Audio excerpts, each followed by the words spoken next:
The UN is warning that the energy crisis in Europe could significantly set back efforts to battle climate change. The loss of Russian gas and oil supplies due to the Ukraine war is forcing European countries like Germany to turn back to fossil fuels such as coal to offset winter shortages.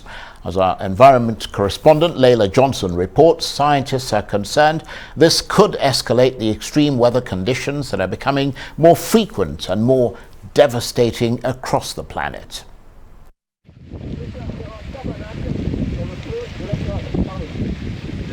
This year, we've seen a number of extraordinary weather patterns across the globe.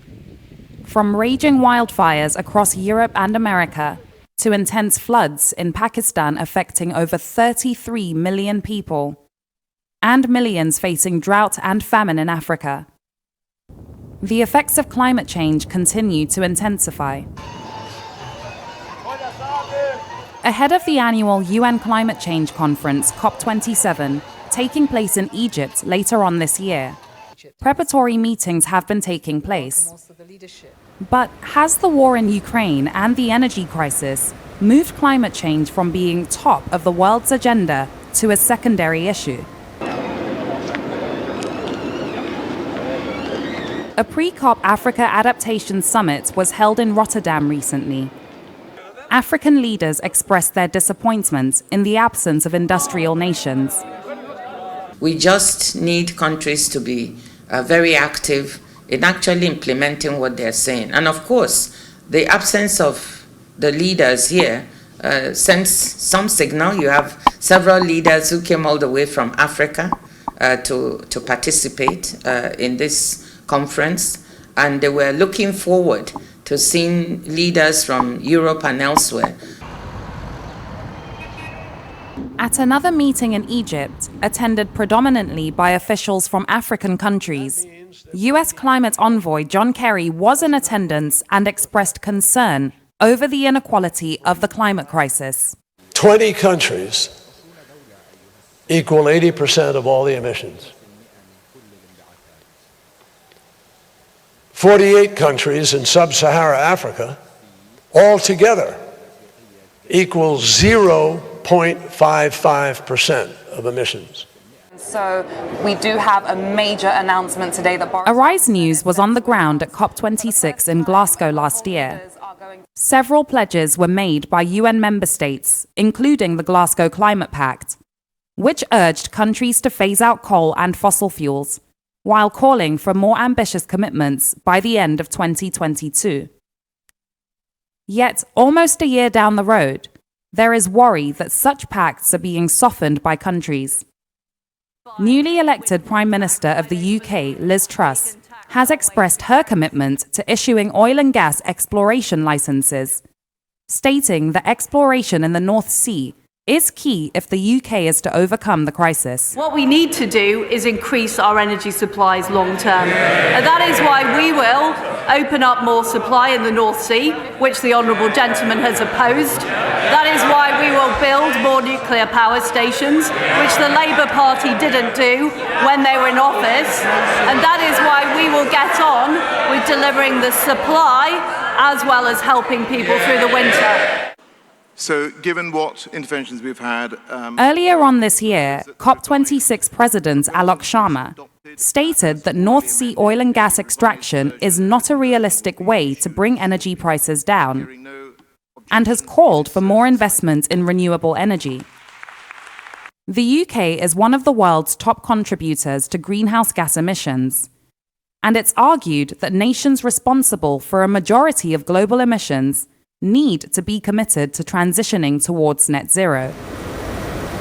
Debated issues like this will certainly be at the forefront of COP27 discussions this year, as solutions must be found on the conflict between protecting the planet and protecting economies. Laila Johnson-Salami, Arise News. And Laila joins me now from our Lagos studios. Good to see you, Laila. So with the global energy crisis, everyone apparently losing sight of the climate question amid fears that countries may resort to using more fossil fuels. The UN, of course, now urging nations to continue battling climate change. What's been the reaction to that? Certainly, Charles. You know, this statement from the UN is coming at a time where Russia has decreased its gas supplies to the rest of Europe. Prior to the war between Russia and Ukraine, gas supplies from Russia to the rest of Europe were about 40%, and that's gone down significantly. Around June, Russian energy giant Gazprom had slashed its flows through the Nord Stream 1 to just 20% capacity, and then just last week, Russia did announce that it would be cutting off supplies to Europe via the Nord Stream 1 pipeline, which is the largest pipeline for gas supply. It goes through Germany and to the rest of Europe. So this has sort of created a panic, but a panic that's been brewing for the past few months. We've seen it in the energy prices and the way they've soared in the UK and the rest of Europe. And now it's come to a point where people like UK Prime Minister Liz Truss are committed to renewing oil and gas exploration licenses in the North Sea, committed to turning back to more fossil fuels to try and get out of this crisis and try and ensure that the UK doesn't stay in this crisis for too long. We're seeing countries like Germany increasing its coal use. And just to get the figures for you, data shows that almost a third of Germany's electricity came from coal-fired power plants in the first half of 2022. Now, that's up 17.2% year on year. Germany was one of several countries at COP26 last year that signed onto a pact to phase out coal. Germany also has its own act with regards to phasing out coal and how this is going to happen by the year 2038. Yet here is Germany having to turn back to coal. So these are the issues that are coming up. And countries like Nigeria, countries in Africa, and less wealthy nations that often feel more of the effects of climate change are, of course, worried because at COP26 last year, there were pacts that were agreed on. And it doesn't look like many of these pacts are things that wealthy nations and industrial nations may be sticking to. So it raises the question of what to expect then at COP27, which is coming up in Sharm el-Sheikh in Egypt in November this year, because it does seem as though the energy crisis in Europe has turned the climate change crisis into a secondary issue. Not for long, but that does seem to be the case for now, and that's reflected in not having many European leaders and leaders from other industrial nations present at these pre-COP events, which they usually are present at. So it is a worry for countries like Nigeria. Well, I mean, you've turned to the biggest issue here, which of course is close to home, Africa. You mentioned COP27 approaching 2 months away in Egypt in November.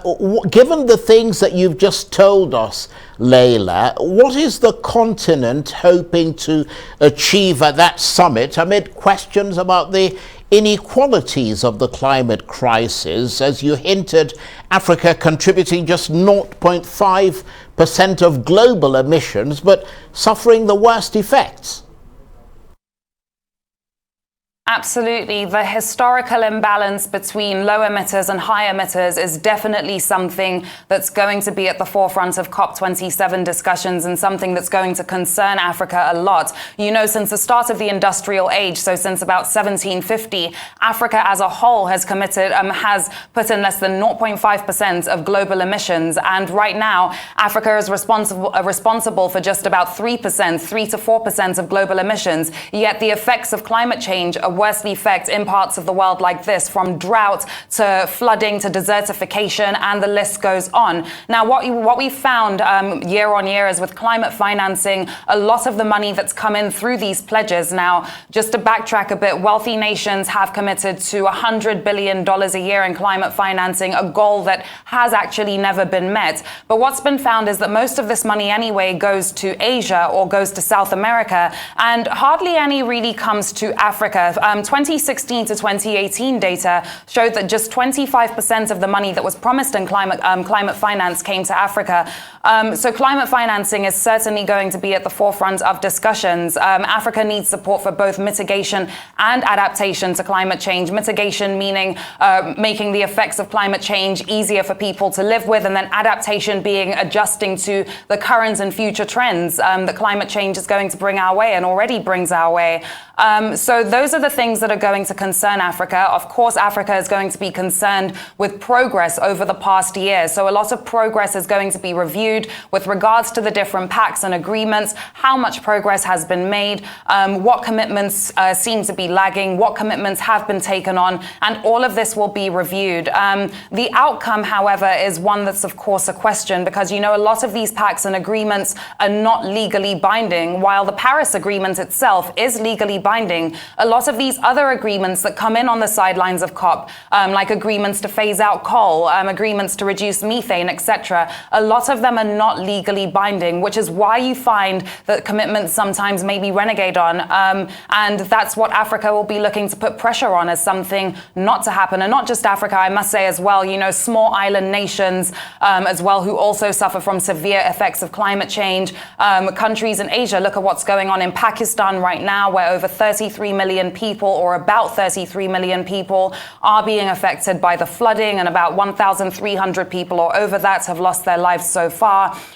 So the effects of climate change do seem to be intensifying year on year. And with that, the seriousness of issues at COP do come up again year on year and get taken more seriously year on year, or rather become more of a worry for countries in Africa and other places year on year. So there will be a lot of pressure being put on wealthy industrial nations to stick to their agreements, to not go back on these agreements, and quite frankly as well, to look into other solutions to the energy crisis in Europe too. You know, it's come out through the COP26 president and many other people that Europe should be looking at renewable sources of energy and not looking to go back to the use of fossil fuels like coal, etc., because that's not the solution. And a lot of these countries are some of the largest emitters in the world, who, if anyone, should be looking to reduce their emissions. While countries like Nigeria, we need resources like liquefied natural gas to be able to phase out and go through our own energy transition plan. There are certain countries that shouldn't be backtracking